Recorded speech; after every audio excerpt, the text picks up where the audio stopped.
When you hear the word calcium, what comes to mind? Strong bones, right? Milk commercials? Well, yeah, that's part of it. But what if I told you that a whopping 99% of all the calcium in your body is just structure, and that the real story, the life or death drama, is all about the other 1%? That's right. It's a constant high-wire act happening in your blood as we speak. So today, we're going to break down that incredible balancing act and find out why your life, quite literally, depends on it. So let's get our bearings first. It's absolutely true, a staggering 99% of your body's calcium, which is about a kilogram, is locked away in your bones and teeth. It's stored in this crystal form called hydroxyapatite. Just think of it as the mineral scaffolding that gives your whole skeleton its strength and structure. Okay, so if almost all of it is just sitting there in our bones, what's all the fuss about? Well, that tiny little remaining 1%, the stuff that's floating around in our soft tissues and fluids, that is where all the action is. It's this tiny fraction that our body is completely obsessed with, second by second.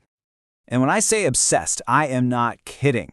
Your survival right now depends on keeping the calcium concentration in your blood plasma within this incredibly narrow range, between 2.20 and 2.60 millimoles per liter. It's a ridiculously tiny window. If that number strays even a little bit, it can be life-threatening. This is the high-wire act we're talking about, and there is no safety net. You know, this whole amazing balancing process, it actually has a name: calcium homeostasis. It's basically the sum of all the systems your body uses to keep those calcium ions in the blood right where they need to be, inside those super strict, life-sustaining limits. And that's really the core idea we're going to unpack today. So to really get how the body manages calcium, we first need to understand what it's actually managing. See, in the blood, calcium isn't just one single thing. It actually shows up in 3 different forms, or you could say faces. And this chart breaks it down perfectly. You can see about 40% is bound up with proteins, another 10% is complexed, which just means it's paired with other small molecules. But that big purple section, the other 50%, that's the one that matters. That's the free or ionized calcium, and it's the only form that's biologically active. That's the number your body is constantly watching. Now, I know this diagram looks a little complicated, but it shows something really cool. These 3 different pools of calcium, they're in a constant state of flux, always in equilibrium with each other. See the arrows? They show how free calcium can grab onto a protein or link up with an anion, and then just as easily, it can break away again. This is why a simple blood test for total calcium can be a bit misleading.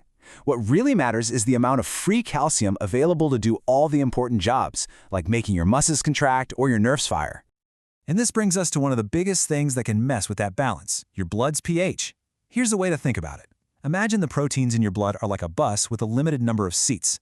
Now, when your blood gets more acidic, a bunch of hydrogen ions jump on the bus and take up all the seats. This kicks the calcium off, meaning more of it is free and active. But when your blood becomes more alkaline, the opposite happens. More seats on the bus open up, more calcium binds to the protein, and the amount of free active calcium suddenly drops. So, with such a delicate balance, how on earth does the body manage it all?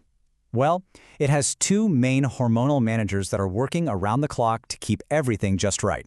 So let's meet them.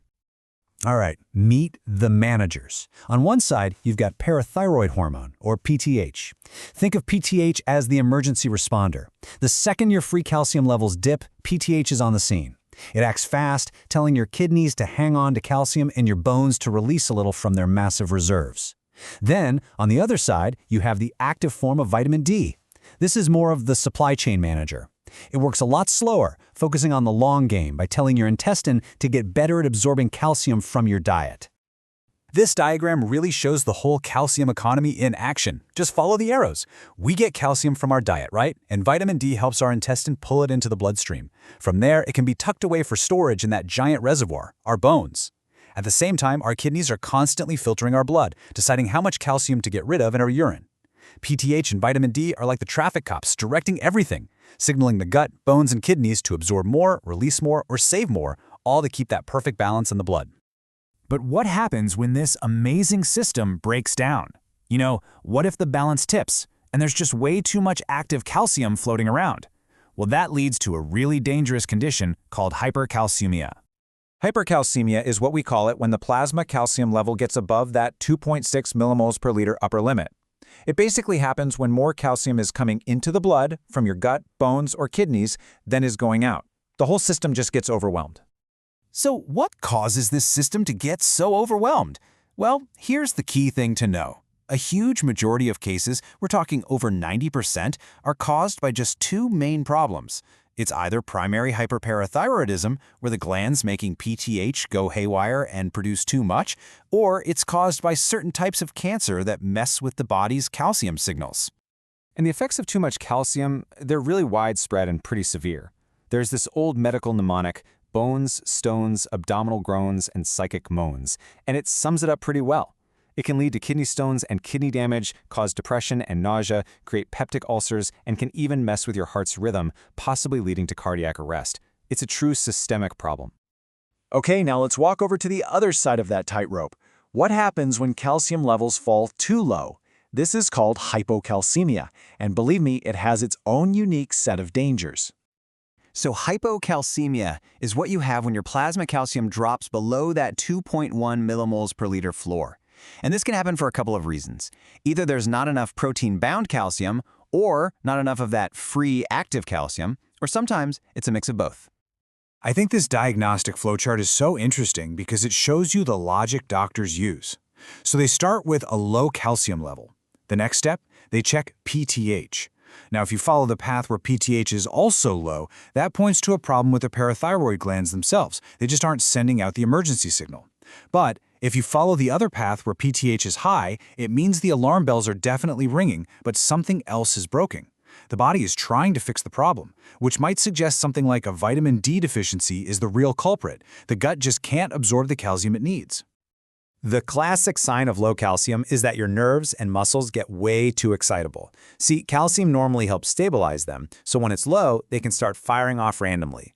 This leads to tingling, numbness, and even severe muscle cramps called tetany. It can also cause dangerous heart arrhythmias and confusion. It's so distinct that doctors can even test for it with physical signs, like Chvostek's sign, where just tapping on a facial nerve makes the face twitch. So from our bones to our blood, calcium's balancing act is absolutely essential for life. It's this brilliant, intricate system of hormones and organs all working in concert. And that kind of brings us to a final thought. Your body is an absolute master at managing this crucial mineral. The real question is, are you giving it the support